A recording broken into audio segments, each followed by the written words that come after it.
I mean, I think what it comes down to is just the fact that, we gave them 3 opportunities, at a 2-minute drive. And, you give Tom Brady that many chances, he's going to make you pay.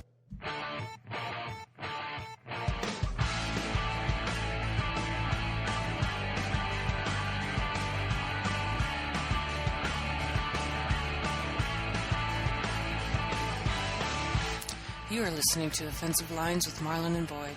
Small stakes NFL gambling for the average fan. Welcome to the Offensive Lines Week 7 Pick Show. I'm Marlon. I'm Boyd. And reeling from our losses last week, but undaunted, we're charging in again. If you want to hear how God or Sean Payton fucked us over, listen to our recap show. It's on the website and our usual sources. But, that's what you've got to do when you gamble, is pick yourself up. Don't change your plan. Don't change your strategy, and get back at it. So, let's go right at the games. I might have been getting a little cocky. I was thinking we were going on a little run there, and yeah, that sure bit us in the ass. Or me, anyway. Yeah, I think it got both of us a little. Yeah, we were It's getting a never little easy. too... and last year we suffered horrifying last-second losses pretty much all year, and we dodged those this year. And so when one finally hit us, I think it brought us down to a more appropriate level of confidence. 2 almost, wasn't it? The Lions game scored a late touchdown to screw us on the over-under number. And and that was Saints after game. Brandon Whedon's tremendous first down interception. Some player, that guy. Backflip. Nice. Um, Backhanded flip. Okay, let's get on to the games, because we might have some website issues on the gambling site. It's going to be down in an hour for routine scheduled maintenance, which is perfect to the way the week went. they're trying to save us from ourselves. Okay, starting on Thursday, and just before we get to this game, I want to bring up a terrifying and sickening report in the Wall Street Journal that says that the NFL, because of a lack of interest in their current Thursday night product, is, of course, deciding that they might add more Thursday night games, making them double headers. Okay, here's the problem. It's not that people aren't interested in the Thursday night product. The problem is they're putting every team has to play on Thursday night. So you're getting shitty teams playing on Thursday night. Like Seattle, Arizona isn't bad. That'll probably draw pretty good. But when you got to show Jacksonville on a Thursday night, who's watching? But a big part of the reason people aren't watching is the games are so ugly. If they're going to have Thursday night games, use the second bye week, give the teams that are playing the bye week before the game, so we'll actually see something resembling modern football. Yeah. I think the quality of the games is the bigger issue. And it would be fair for everybody, because everybody'd have the same bye coming into and out of. Yeah, all you get is the usual road visitor, but that's, impossible to eliminate. And the extra bye week, they would get another week full of revenues and television out of it. Like, I don't see a downside to it. Except that they seem not to have the ability to demand the games on the proper nights in some of these stadiums. See, but you know what'll happen? They're not going to cut out a preseason game.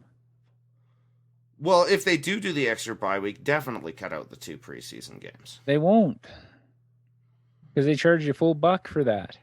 Cut out the preseason game, charge call the same package price for a season ticket. So basically the cost of that preseason game that no one wants to go to, with parking and all the extra expenses, yeah, you're paying, 10% more for each ticket. But TV, we always bang on the NFL for these decisions. TV isn't giving up the games. Yeah, the other problem that's a possibility. Is the NFL won't admit that their fight over trying to get their channels on all these cable platforms didn't work. They tried to do the ESPN model, which meant it just twin stream revenue. Yeah. Yeah, and it didn't work. No. And like they're in Canada for us, we had to pay for the NFL network in order to get Sunday tickets. So that tells you how well it's selling. So that's the dirty little secret they don't want you to know, that the NFL is supposed to be this fucking untouchable entity that can just put a product anywhere and everybody watches. It didn't happen with the NFL network because of how they negotiated that into your tiers. They wanted it paid as a $2.95 or $2.50 or whatever they wanted more is for it than ESPN and onto granted, the cable bill. And when it first came out, I watched it. But how much can I watch of ex-players screaming at each other? Oh, yeah, and on what seems to be about a 6-hour rotation. They do 6 hours of programming and then cycle it 4 times. It's okay during the season with the replay of games and stuff. I never turn it on when the season... I don't even turn it on when the playoffs are on. No, I don't either, because I have other guys I like to get my information from, even though I really like Rich Eisen. I really like Rich Eisen. I actually really like Deion Sanders. No, I enjoyed it when he and Steve Mariucci were paired. It was a good contrast. I thought it was entertaining. But nevertheless, I don't turn it on in the off-season, period. And I rarely turn it on. In fact, I'm canceling it January 1. Yeah, as soon as Sunday Ticket's over, the NFL Network goes goodbye. I couldn't believe that I had to order that to get it. I know. So, yeah, they give me, because I'm some Shaw Friend member, I get 15% off Sunday Ticket, and then they charge me $3 a month for the NFL Network. Well, what the fuck does that equal out to? Here, we're giving you 15% off, but now you have to pay for the NFL Network, so you're not saving anything. Thanks. Appreciate it. Yeah. Okay, but let's get back to the games. Oh, by the way, I read that on Pro Football Talk. I tried to read the full article at the Wall Street Journal, but it's a subscriber lock. But the Wall Street Journal is not some blogger who's making this up. They have a reputation to protect, so well, Marlon, I find this very disturbing. My only hope is that this is a trial balloon. Yeah, but this is what they can't get the expanded schedule they want to 18 games, so they're going to give us more on Thursday. They're going to see, because now with one game, it's only 2 fan bases that are going to pay attention. But if you got 4, or who knows, they could have games running. They could have 6 teams playing. Who the fuck knows? Like they do on Sundays. What would stop them from doing that? Well, they don't because this league is most concerned about player safety, boy. Yeah, Jesus, don't you read their press releases? They don't need 8 games in the morning on Sunday. So they could have 3-4 games going at once and then have a late game. It doesn't matter. You know, they're really at risk. And just as a secondary thing, on Pro Football Talk, there were only about 30 comments thus far because I read it fairly early into its run. 29 of them were against pretty much all Thursday games. 1 said, just leave it at 1. Well, and there is not this groundswell of fans clamoring for Thursday. Again, you're disappointed with the results, so double down.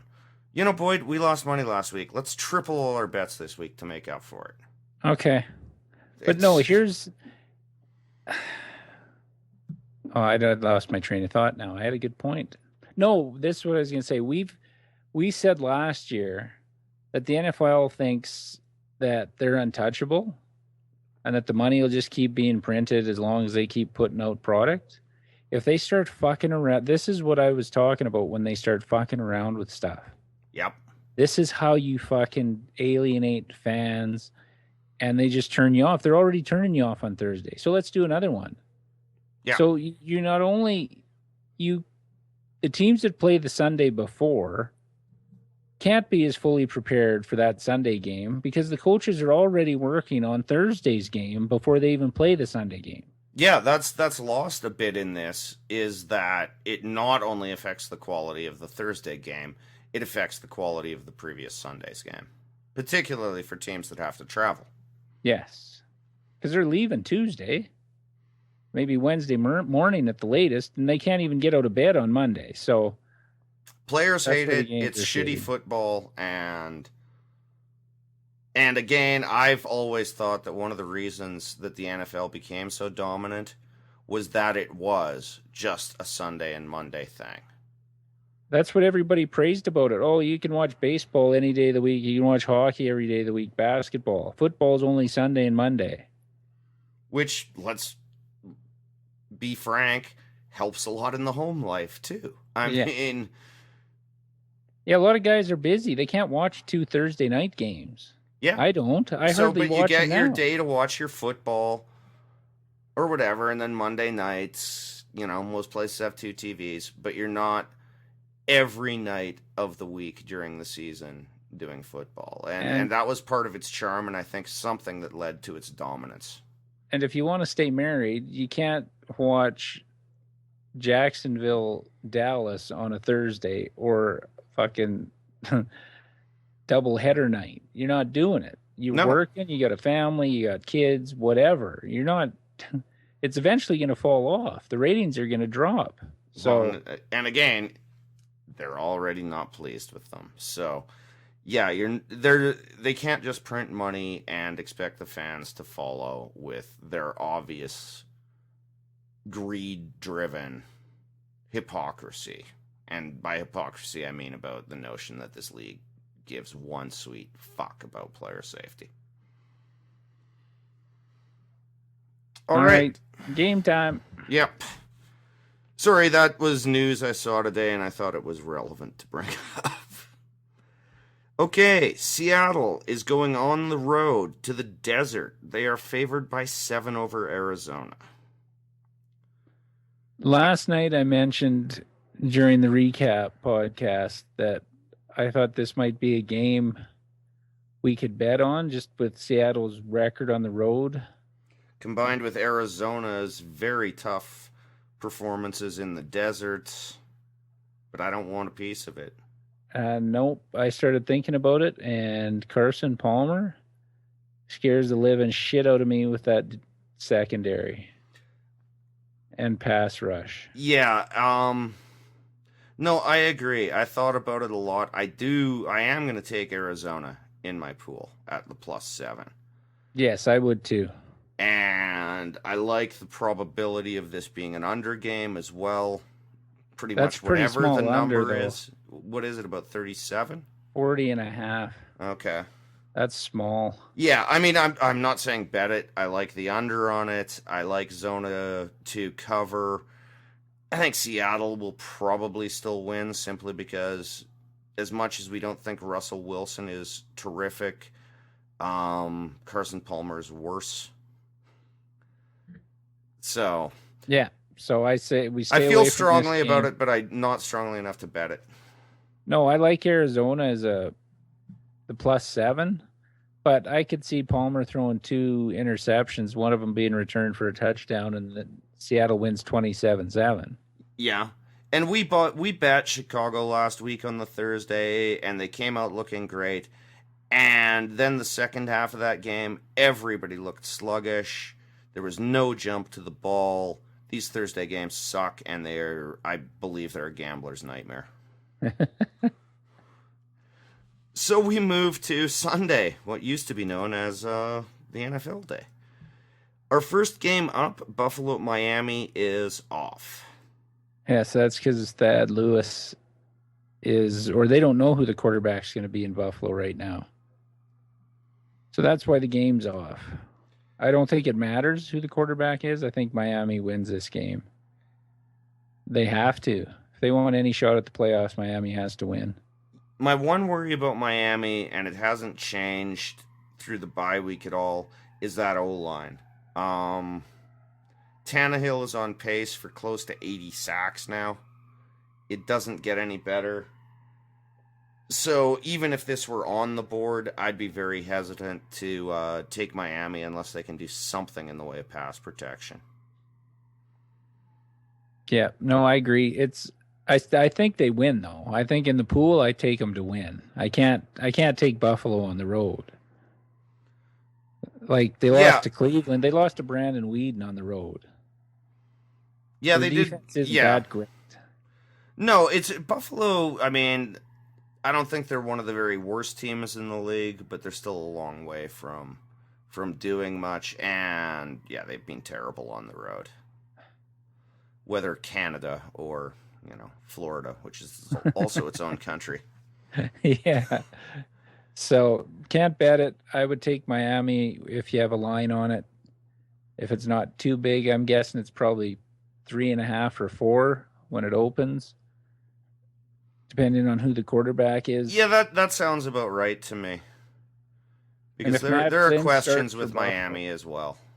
If Matt Flynn's starting for Buffalo, pound Miami. 2 teams haven't cut him because he's good. No. And one of those teams being the Raiders. Yeah. It's not like they're a wash in talent.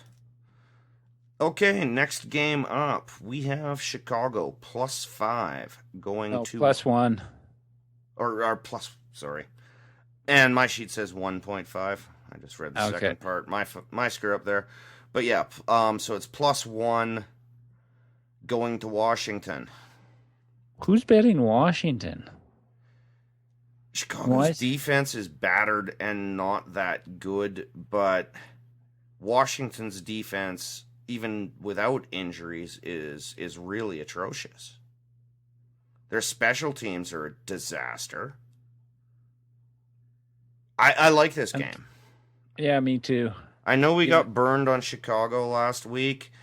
I mean, all I can think is that... And on the road in Detroit. But Washington isn't Detroit. I'm not making that comparison. Chicago could not stop Ahmad Bradshaw on the Thursday game. No, so the only Bradshaw. argument... Jacobs. Jacobs. Yeah, yes, Brandon Jacobs, sorry. The Just returning Giants sake. back. Yeah, no, I'm really off here. I should just stop talking. Okay, I'll carry on. No. Okay. All I can think, though, I got it from here. is they think that Morris is just going to run at will through Chicago. And I'm not necessarily of that opinion. That was a Thursday game after 4 days rest for a battered squad. They've had 10 days off. I don't like anything about Washington. And Jacobs hadn't really played this year, so he was fresh. It wasn't like he was a Sunday to Thursday guy. That's a really good point. I hadn't even thought of it that way.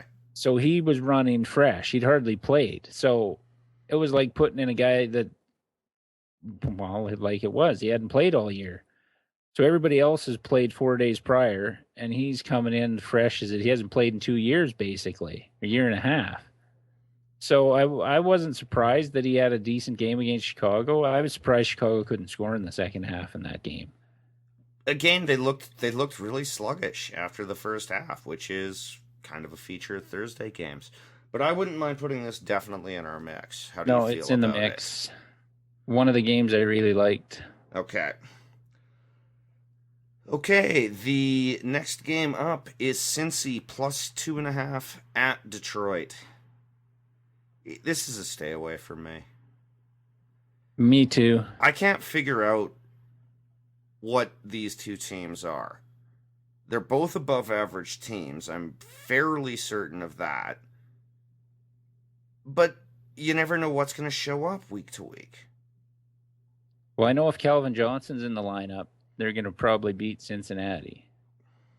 He takes so much attention away from all their other receivers. Like Foria had 3 touchdowns against Cleveland because they were so worried about fucking Johnson. Yeah, and Johnson didn't even play that many snaps, but Hayden will shut down anyone.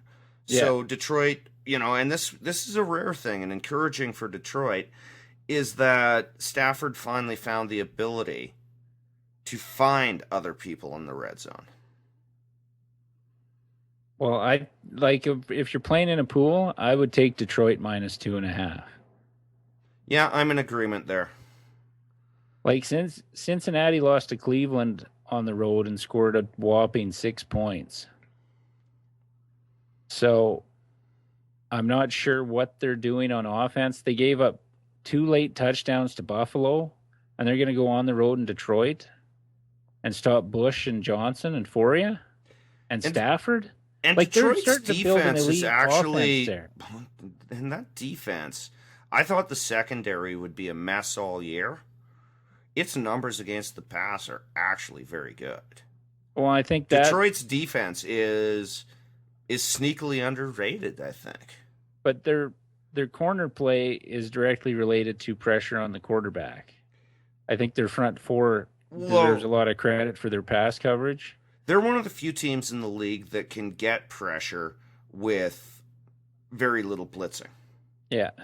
And that, of course, makes anything better. When you can, you know, put a linebacker and a safety to try to take out a tight end without sacrificing a deep safety to help out your corners. I mean, obviously things get better. And when you shorten the time the quarterback has to make a decision from 3 to 2, also helpful. Well, it doesn't hurt that they have an actual running game this year with Reggie Bush. Yeah. Which has helped that offense immensely. Like, to score points before, they had to throw, and they knew they were throwing to Calvin Johnson. Now you got Bush coming out of the backfield. You can hand him the ball, or they've got Foria down at the end zone or the goal line. It's not – he caught 3 balls for 3 touchdowns, but they didn't have that option before. It was Calvin Johnson fades to the corner or back shoulder throw at the pylon. Or they'd score from outside the 20 with an underneath dump pass to Bush. Yeah. You know, so, I mean, I like Detroit, but I don't trust them yet. But no, in a I pool, don't. I think I'm definitely taking Detroit. Yes. Would that be their most impressive win? No, I think Chicago. Chicago. Yeah, but Chicago kind of handed him that, but a little bit, but a lot of people are still down on Chicago. They're a team fighting injuries. They're not a bad squad either. I mean, Green Bay may legitimately be in the right place and 3rd place in that division. Yeah. Their offense has gone in the toilet. But we'll get to them in a bit. Okay. So yeah, we both like Detroit, but not enough to bet them. Next game up, Dallas +3 at Philly. It's +2.5 now. Okay. I don't know what to make of this game either. My feeling is whoever wins this game is going to win the East. Which makes me want to cheer for Dallas, but my Philly. heart's kind of telling me Philly. I don't know that Dallas can stop this offense. I don't know that Dallas can stop anyone. Can Philly stop Dallas, though? That's the other question. Yeah, bet the over, Dallas? I guess, is the summary 55. there. But yeah, well, and there's a reason it's 55. Yeah, the defenses stink and they have talent on offense. It's going to come down to turnovers. Oh. And... well, we still basically have a rookie quarterback in Foles playing quarterback. And it's not like he didn't beat the Saints on Sunday. No, Tampa Bay's defense isn't a bad unit, though. They were getting beat deep all day. When Riley Cooper's beating you deep, you got problems in the back end. Sorry. Yeah, no, that's gospel, really. So he was getting open, making plays, and I'd watched the Eagles play a couple of times this year. Riley Cooper wasn't getting open. That game, he was getting open. I don't know what the hell Dallas is doing. I like Romo. I like their offense. I would say Ware's whoever out leads now, time too. Of possession will probably win this game. I think it's turnover differential. The team that commits more turnovers loses, which I know sounds obvious, but I think it's particularly critical because I bet you we see about 3 appearances from the punters in this whole game. Yeah, Shady McCoy could have a big game. And who's running the ball for Dallas now? We're not sure. So, yeah, I'm cheering for Dallas, but I gotta say, in my pool, I think I'm taking Philly. And here's one more little tidbit.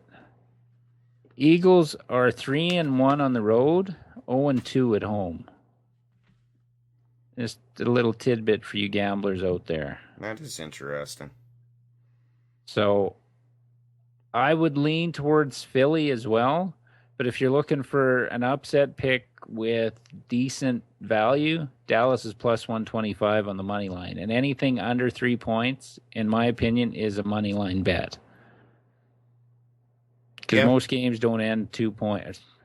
Well, the Saints would have had they not fucked us. Yeah. But it's rare that they end in a under 3 points. Where that 2.5. Yeah, with 4 being the most common margin of victory. Yeah. But I don't want to put it. These teams are maybe a little above the shitty teams playing each other, but not by much. No. They both have enormous flaws. And I'm just cheering for Dallas because we have them in our preseason bets, our future bets. Yeah. To win the East again for the 3rd straight year. Yeah, we are the type that gets burned twice. Yeah. Okay, next game up, New England minus 4.5 at the Jets. I don't want to bet this game. Neither do I. I have no idea who's going to show up for the Jets. Is Geno Smith going to show up that looked great against Atlanta? Or is it going to be the rookie that looked like shit against Pittsburgh? And on the defense, are there going to be wildly blown coverages that lead to virtually all of the opponent's points by the Jets, which is a pretty stout defense? But when they fucked up in that Pittsburgh game, they really fucked up. And the Jets defense plays New England tough all the time. Like, they lost by a field goal in New England. And the Patriots didn't look much better against New Orleans. Oh, and by the way, I mean, everyone lost in the amazing Brady comeback. And, really it can't be described as anything but lost in that is he played pretty poorly for the other 59 minutes of that game. And tell me about it. His deep ball is not accurate anymore. I mean, he never had the strongest arm. I don't necessarily think that you need a super strong arm in this league, but he was underthrowing guys by enormous margins and off target to boot. He didn't play well. He didn't play well at all. And he played very poorly in the Cincy game. Does that make me want to bet against him? No, that fucking cocksucker's taking enough of my money for right now. Well, the New England will probably game. That's the problem. But is it going to be 13-10 again? And Jared Mayo's out for the Patriots for the season.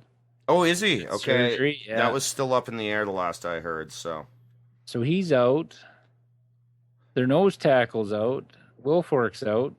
And he's huge. I mean, the Jets, it may not matter so much about Geno Smith. Can he run? That's what he needs to do. Little short slants, or go to the Mark Sanchez package. Where's Schottenheimer when you need him? I give Bilal Powell and whoever the platoon of running backs is in the Jets, I give them about 40 carries in this game. Yeah.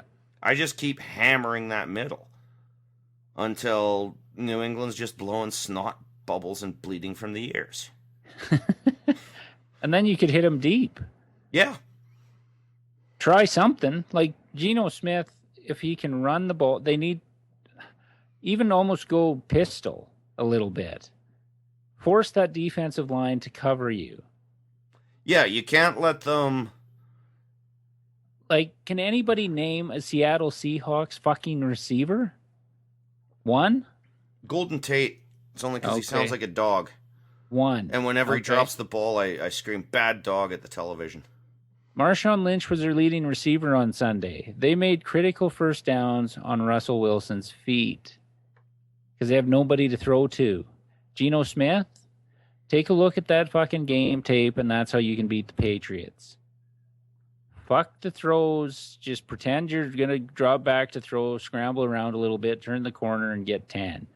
Yeah, and until you've established your run game, don't go deep, because I think New England, Geno Smith is showing some confusion with the blitz.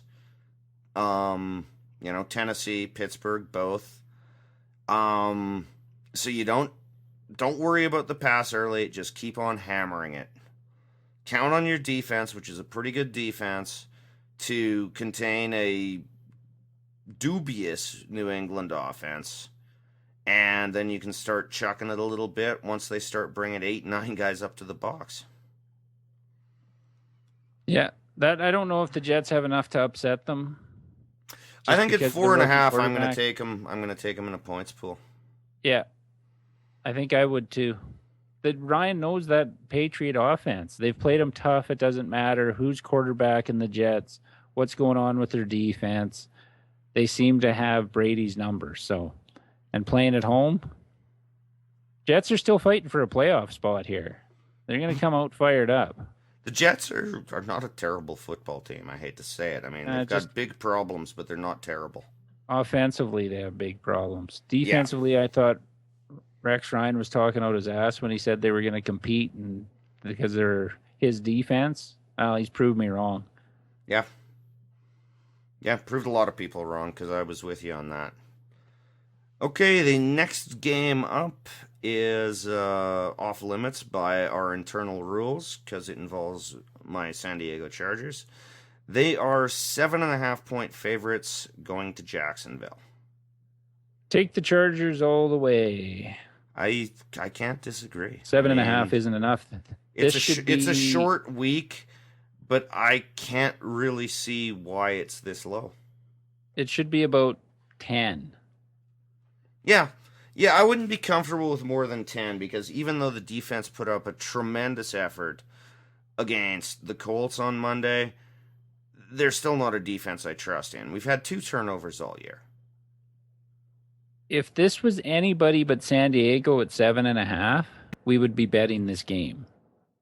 We didn't think we'd see a spread this low again with Jacksonville after Indy was only -8. Oh, I know, and you're exactly right. I mean, we're not putting our money on it, because the one time we broke our rule, it was disaster, and it was no fun for either of us. But seriously, if you're betting, I'm totally a glass half empty guy, and I would pound the Chargers on this. Yeah. I mean, Henny's better than Gabbert, but they still don't have much of a running game. Jones-Drew's a shell of his former self. Defensively, they're bad. Don't let the Denver didn't put the pedal to the metal in that game. Well, and also that was a humiliation game. You're the biggest point spread in NFL history. As I've said before many times, one of the few truly motivating factors for the professional athlete remains pride. And Jacksonville just heard how Denver might be resting Peyton by halfway through the second. You're still a professional athlete in the NFL. You've got some pride, or you wouldn't have gotten there. Yeah. And so I honestly think Jacksonville is even on a come down after that game. I don't see that swinging the pendulum as a positive will grow from this sort of thing. No, San Diego should win this handily. I'd be surprised if they don't. Only worry is going west to east and the start time and the short week. There is that, and the other thing is I don't think Jacksonville is, at least until they win one, is getting out of kitchen sink mode. No. They're going to gamble all the time. They're going to fake punts. They're going to do everything. And that's always a bit of very difficult to predict. But I still take San Diego all the way in this one. All right, next game up, we have St. Louis going to Carolina. The Rams are 6-point dogs. Are we throwing our hat in the ring again with Carolina? I kind of like it. I do too. I'm a little gun shy just because they've burnt us a couple of times already this year. Yeah, but that defense is the real deal. And St. Louis's offense, even though they put up big points against St. Louis, statistically, their numbers were not good. Even good no, in that I game. know. That's what I was going to say. Their offense yeah. didn't. Yeah, against St. Louis, against Houston, they didn't put up. Houston's deep or offense gave them as many points. Basically, they gave them 14 points on special teams in a pick six at the goal line. Returned 92 or 98 yards. Yeah. So it's not like they put up huge amount of points on offense. And I think Carolina at home, I think maybe Cam Newton found his stride again in that game against Minnesota. I hope so, also as a football fan, because when he's on, I still really enjoy watching him play. Yeah, I know we're both a little nervous about this, but I like Carolina quite a bit in this. St. Louis is not going to be able to run the ball, flat out. If Cam Newton doesn't do what he did in that Arizona game, and just try to force the ball into Steve Smith and throw like 3 utterly brutal picks, I like this at 6. I think it's definitely in the mix. Yeah. Which tells you where we're going in the pool, too. Yes. All right. Next up, we have Tampa Bay plus 7.5 going to Atlanta. It's down to +7 now. Okay. And I stay away from this game with everything I have. Yeah, I'm with you. I mean, we've got a not particularly talented rookie quarterback, a fairly good defense. I have no idea what Atlanta has, though. Lost to the Jets at home. They're out Julio, probably Roddy White. They're in big trouble. But you know what the scary part is? They're going to finish probably 6-10, get a decent draft pick, and be really good next year. Yeah. But this year, there's too many question marks in Atlanta. I don't know. Steve Jackson's not going to play again. Like you said, Julio Jones is out. Roddy White's probably not playing. They're not practicing. White and Jackson aren't practicing this week yet. And they lost 3 starters on defense. So how they're 7-point favorites? I'd say like 5.5 maybe. Yeah, and that's why, like in the pool, I'm pretty committed to taking Tampa Bay on this and the points. Because I think the worst you get is a push. Glennon is not a guy I want to put money on to try to make money. But in pool play, I think Tampa Bay's defense can, probably stop this castrated Atlanta team. And for you fantasy players, Harry Douglas might be a play this week because they have no other receivers to throw to. Yeah. Him and Gonzalez. But Harry Douglas, he might get 9 targets. He'll get 3 catches, 3 drops. So. That's my gay porn name, Harry Douglas. It's all right. Okay, so I think I would still take Atlanta -7. Just the home favorite or the home field advantage. Yeah, I like the dog in this one. We're conflicted. No, you're conflicted. I'm right. Okay. We will see on Sunday. Yeah. So yeah, we really don't have much advice to give you there. The next game up, also off the board on our rules because the Tennessee Titans, your team, are involved. San Francisco is coming to Tennessee favored by 4.5. And I'm frightened after thinking about the teams that after they play Seattle, how they fare the next week. And Tennessee, it was not a bloodbath, but it was the most physical game I've seen Tennessee be involved in the last 3 years. I don't know how we're going to recover from it. I know San Francisco struggled with Arizona. I think Tennessee's defense can play with San Francisco, seeing as they only have Vernon Davis basically to cover. And it's going to be close. It's a solid number. If I'm going in the pool, I'm probably taking San Francisco, just based on our quarterback. Based on the quarterback and based on what we discussed in the recap show, the potential that there is a Seattle hangover. Yeah, for those reasons, I'm probably going to go Niners, but I think this number is dead right. Yeah, it's fair. Like the Seattle number I thought was too high. Yeah. And you told me when Seattle's up 17 in the third quarter marching for a touchdown, then I'd know why. But to you too. Did you catch that Monday night Chargers victory? Yeah. And what did they do in Tennessee again? Refresh my memory? Different quarterback. That's what I thought. So, no, I would, in pool, I'll be cheering like hell for Tennessee. I always do, regardless of how I pick in a pool. I would take San Francisco in this one because I'm still, when it comes to betting, it's with your head, not your heart. That's why we don't bet on our own teams. Yeah, So exactly. We can't San get a judicious analysis, you know.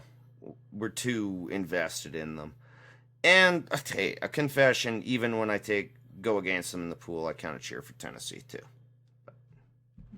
You better, you bitch. It's your team was very close this year to making a deep run. Yeah. Well, we still might if we get Locker back after the bye week because we play San Fran, then bye week. So that'd put him at 5 weeks. The possibility's there he's back. Yeah. And even if he's not, I think we have Jacksonville after the bye week. So I'm not terrified of where we're going to be at when he comes back. I'm hoping it's 4-4 when he comes back. Or if we can fucking somehow squeak out a win against San Francisco, 5-3, then we can make a run. But yeah, that's a lot of ifs and a long way away. So well, in this offensive-driven, you know, the way the NFL has designed this league to favor offense, what a lot of people forget is that a really solid defense can keep you in games. You know, and we got fucked against Kansas City on that call. I don't care what anybody says. I don't think. I think if we pulled 100 NFL fans, 95 of them would agree. But water under the bridge. Moving on. We have Baltimore plus 1.5 at Pittsburgh.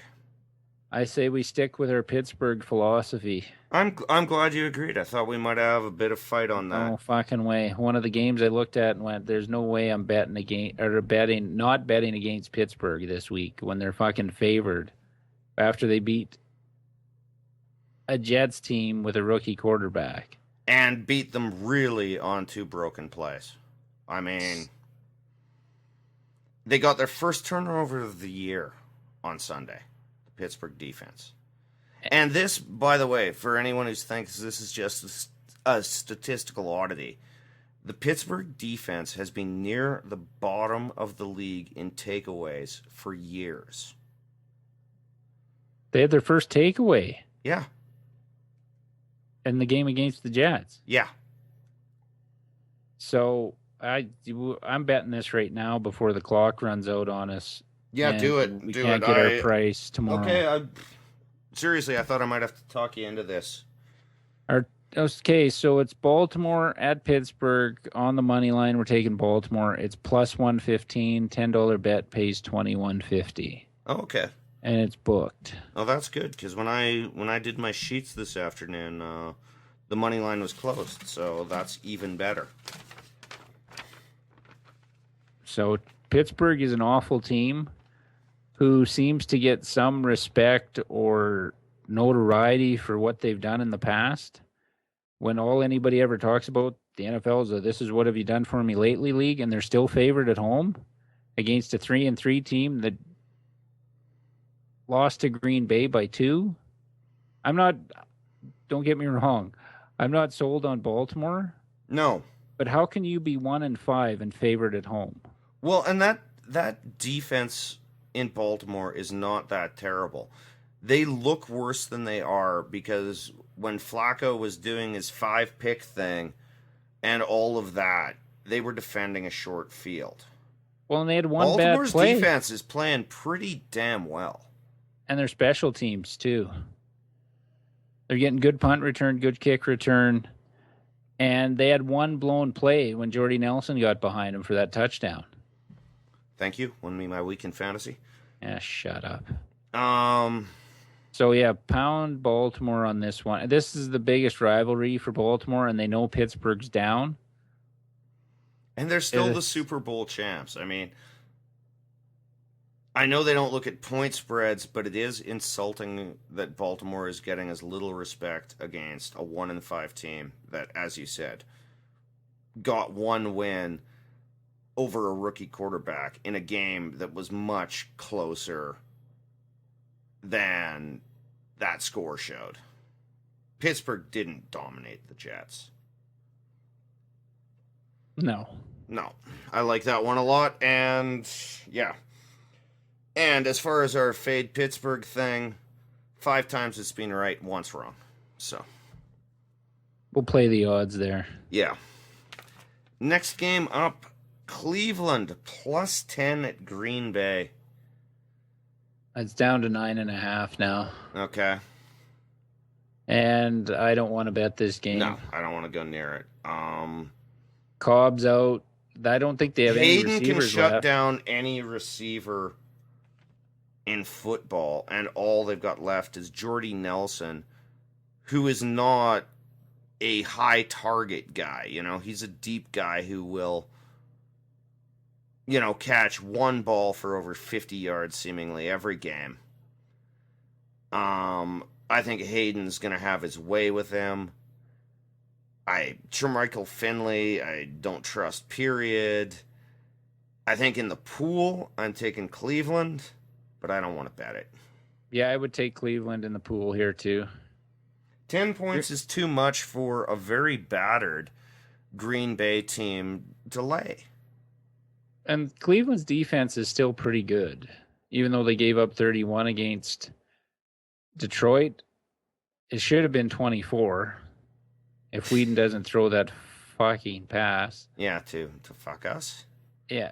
Like it was preordained. And I give Detroit a lot of credit there, too, with going with Foria. You know, I think Detroit game plans really well.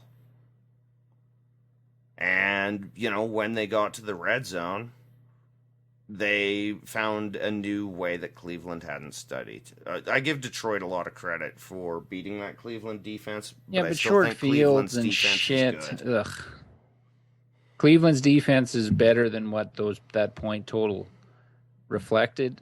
Yes. But, so, I would take Cleveland in the pool as well. 9.5 for Green Bay right now. As many injuries as they have on offense is too much. Clay Matthews is out. I know, but he gets sacks. He gets pressure, Marlon. I know you don't like him for whatever reason, but he gets fucking numbers. And if you can get pressure, you're disrupting offenses. So, well, the whole world he can't certainly be gets wrong more on Clay pressure Matthews. than anybody else in Green Bay. And I don't think Clay Matthews is the problem on that defense. No, I don't think he's a problem. I just don't think his absence changes that much. Well, if you don't get any pressure... It's just not a good defense. Well, yeah, but it's better when he's in. Yeah. Yeah, I'll grant you that. So that's why I'm liking Cleveland. So when you throw in the injuries on the offense and Matthews being out, it's going to be closer than we think. It's probably going to be a 21-13 game in that range. But I will never repeat, mark it on the calendar, ever bet an over-under again. Ever. Fair I enough. said this the last fucking time, And I hate watching a game just based strictly on fucking points. No, that's fair. I understand your position. When I first started gambling football, I did really well on over-unders, so I'm more fond of it, but this is a partnership, and I will never ask you to bet an over-under number again. I might bring them up when I see that they're all right, like Philly, Dallas. But no, I respect your position. It's brutal watching that. When you have no dog in the fight except don't score a touchdown. Don't score a touchdown. At least when you bet a money line or a point spread, you still have a shot. When the over-under goes, it's fucking done. Yeah. At least the under. Yeah. All right. Next up, we have Houston, 6.5-point dogs going to Kansas City. I like Kansas City. I do. I know We're you not don't. big. Houston's defense. I mean, it doesn't matter. No, but it didn't against the Rams. But you look underneath those numbers. They've given up among the fewest points in the fucking league. And Alex Smith is not good. The Chiefs don't turn the ball over. They don't. And they get takeaways. If the Rams are picking you off for touchdowns, Kansas City's going to eat that offense up. I don't mind if you don't want to bet it, if you're not comfortable betting it. It's Alex Smith. I mean, I'll keep pushing it until we do bet them. Well, do you have access to a stats site? Just real quick, there's one number I want to know. How many sacks has Houston given up?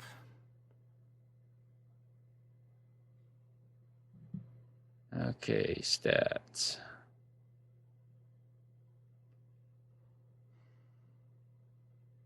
Oh.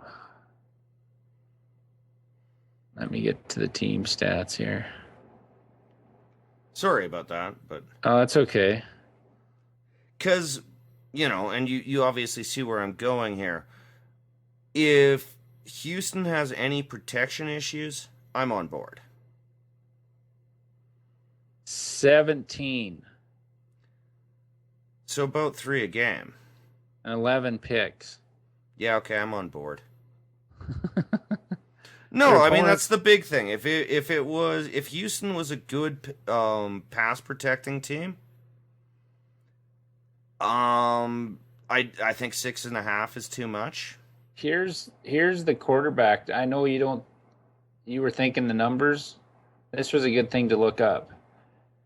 Houston has 14 sacks, allowing a quarterback rating of 93.5. They only have 2 interceptions.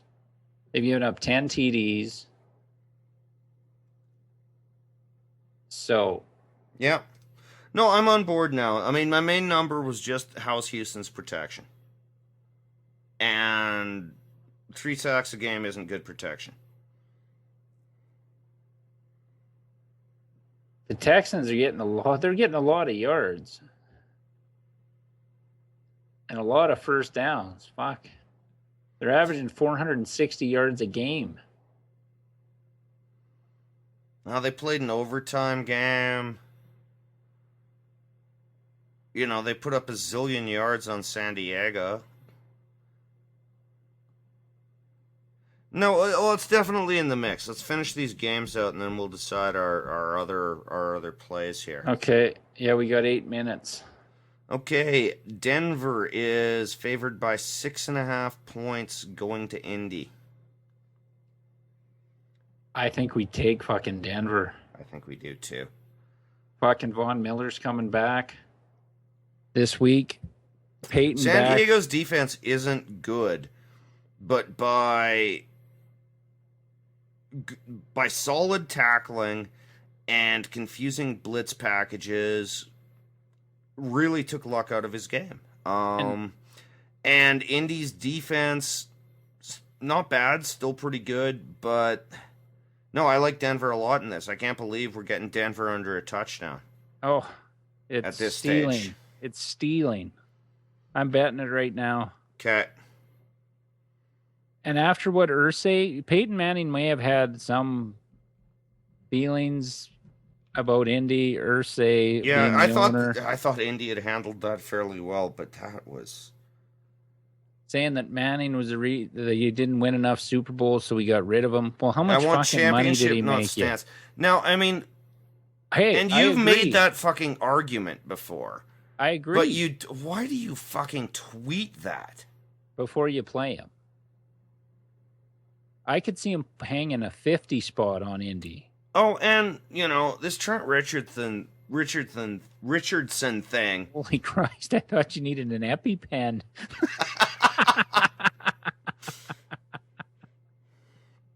The Trent Richardson thing. He's not good. No. Donald Brown is doubling the yards per carry. He's got better hands, and he's a better pass blocker. But because Irsay, who likes to be a wheeler dealer, made that deal, Donald Brown isn't going to get another chance this year in Indy to really take over the starter, though his performance implies he should. You can't. You traded a first-round draft pick for him. It'll always fucking happen that way. Oh, Politics I know. in sports sucks. Yeah. Because you can't look bad, even though you're hurting your fucking team, when you come out in the press and say, oh, we just want to win games. No, you don't. You want to win games and protect your own ass. Or not necessarily in that order. Especially when you're the owner. GMs will do it all the time. Owners rarely. Yeah, because most owners don't demand this trade for an overrated. Jerry Jones being the biggest example. Yeah. Of controlling player personnel and wanting to win so bad and get all the credit. That's what's holding Dallas back more than anything. And Irsay is turning into him. All right, let's do our final game here. Oh, yeah, yeah.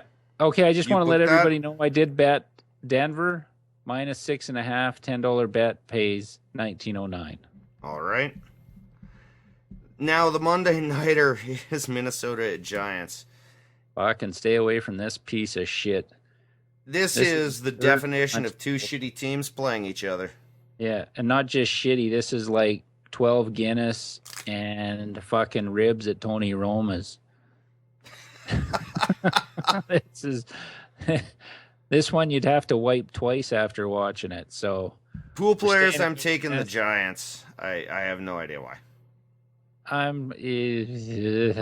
Yeah, I got to take the Giants. They have at least some weapons on offense other than the running back, and Carolina just chewed them up in the passing game. So Giants 3.5. Not confident about it. Oh, it's 3.5 now. Okay, it was 3 this afternoon. So I'm not confident in the Giants.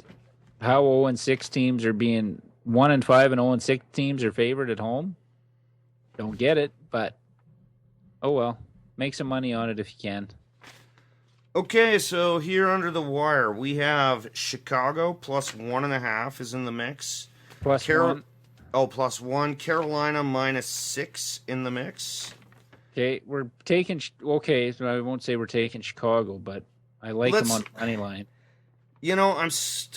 Man. And you don't like Kansas City? No, Marlon, I like Chicago too. Oh, no, I like Chicago, but And you don't like Kansas City. You made a good argument, though, and... No, but if you don't... St. Louis, Carolina, does that fall into our shitty teams dictum? Well, no, because we think Carolina is better than their record shows. And we made that argument before. Okay, let's go that way, then, if you're cool with it. Yeah. Okay, so we're going to take Chicago on the money line, because that 1 point means nothing. Yeah. Okay, Chicago on the money line at Washington is plus 100. And Carolina minus 6 is minus 110. Our $10 bet pays $38.18. And it is placed. Yes, we got them all in under the wire. All right. So I'll just summarize quickly here.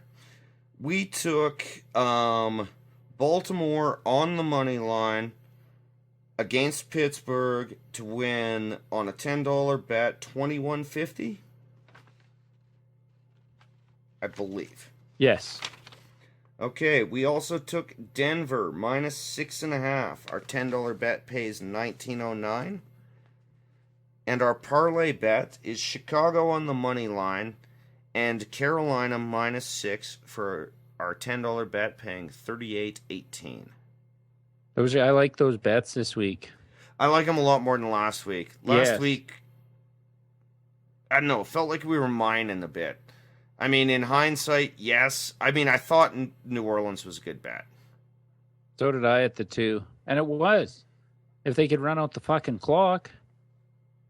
We can't be responsible for that. We made a good pick. That one was a good pick, and if we would have hedged, we would have made a little money.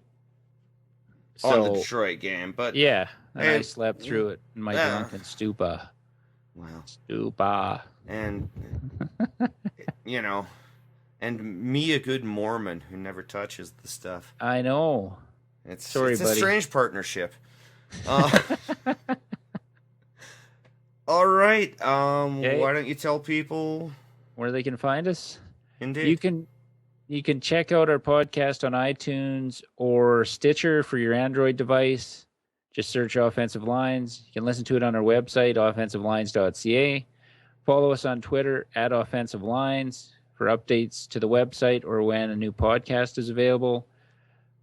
Look for us on Facebook.com/Offensive Lines. And if you want to contact the show, our email is offensivelines@shaw.ca. I'm Boyd. I'm Marlon, and that was Offensive Lines Pick Show for Week 7.